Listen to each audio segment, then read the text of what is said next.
আল্লাহর নবী একদিন রাস্তা দিয়ে বের হয়েছিল। এমন সময় ৭২ থেকে ৭৩ জন কাফির নবীজিকে আক্রমণ করে ফেলেছে। আমার নবীজি সামনেও যাইতে পারে না, পিছনেও আসতে পারে না, ডানেও যাইতে পারে না, বামেও যাইতে পারে না। এমন কঠিন মুহূর্তে আমার নবীজি বেকায়দায় পড়ে গেলেন। সমস্ত কাফেররা নবীজিকে ডাক দিয়ে বলেন, আব্দুল্লাহর ছেলে মুহাম্মদ, বলেন সাল্লাল্লাহু আলাইহি ওয়াসাল্লাম, তুমি যদি সত্যি নবী হয়ে থাকো আল্লাহর পক্ষ থেকে, তুমি যদি সত্যি পয়গম্বর হয়ে থাকো, তাহলে এই মুহূর্তে আমাদেরকে এমন একটা মুজিজা দেখাতে হবে, যেই মুজিজা দেখার পরে আমরা সবাই যেন তোমার হাতে হাত রেখে কালেমা পড়ে মুসলমান হয়ে যেতে পারে।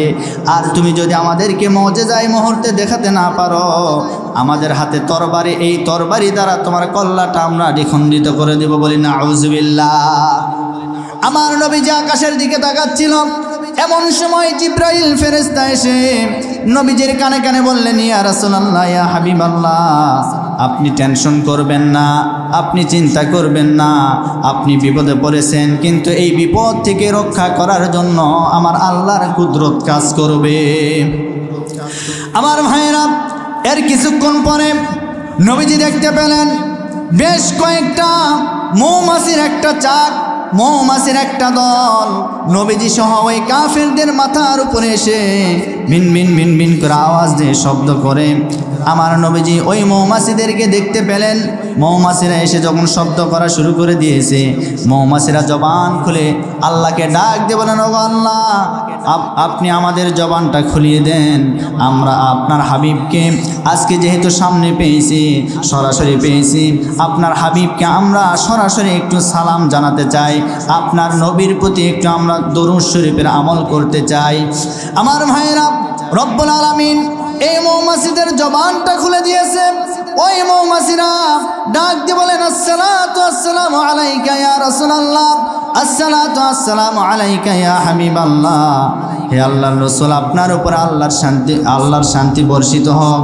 যে না এই সালাম দিয়েছেন, দরুদ পড়েছেন, অমনিভাবে নবীজি ডাক দিয়ে বলেন, মৌমাছিরা তোমরা আবার কথা বলো কেমনে?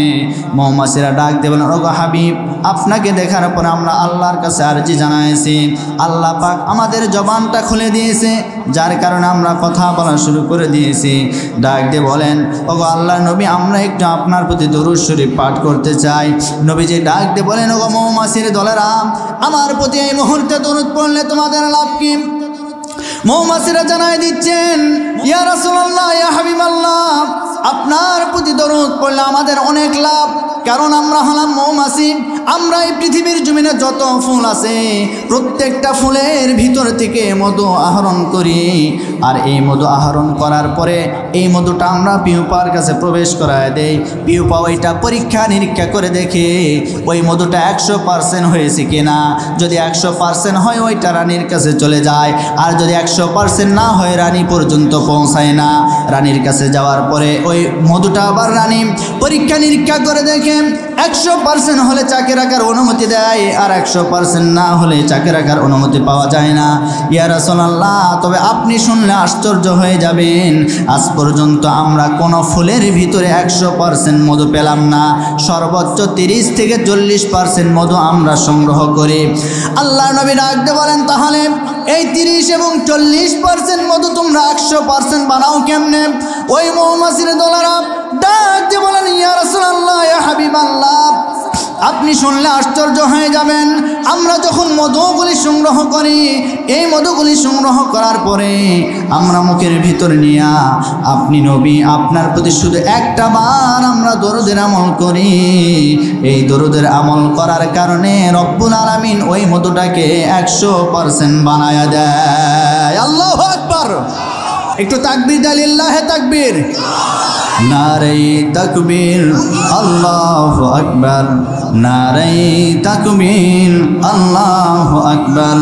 নারে তাকবীর, আল্লাহু আকবার। নারে তাকবীর, আল্লাহু আকবার। দেখা দাও ওগো নবীজি, তোমারি দিদারের আশায় মোরা আছি।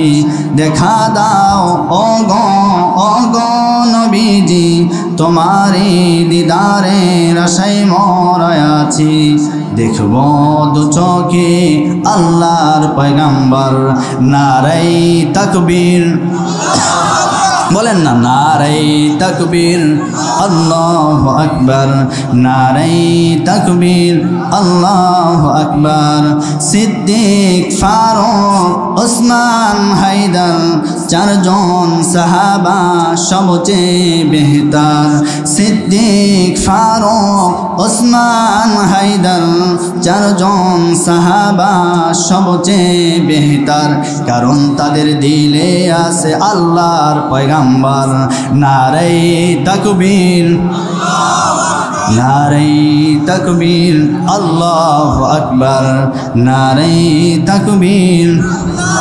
আমি যে কথা বলতেছিলাম এই যে 72 থেকে 73 জন কাফের এই দৃশ্যটা দেখার পরে চিন্তা করলেন হায় রে যে মৌমাছিরা একটা বার যে ব্যক্তির প্রতি দরুদ পড়ার কারণে আল্লাহ তাআলা 30 থেকে 40% মধ্যে 100% বানায় দিতে পারে ইনি সাধারণ কোনো মানুষ না ইনি হলেন অসাধারণ ব্যক্তি সুতরাং আমরা আর ভুলের পথে থাকতে চাই না ওই কাফেররা সবাই মিলে আল্লাহর নবীর হাতে হাত রেখে কালেমা পড়ে মুসলমান হয়ে গেছে।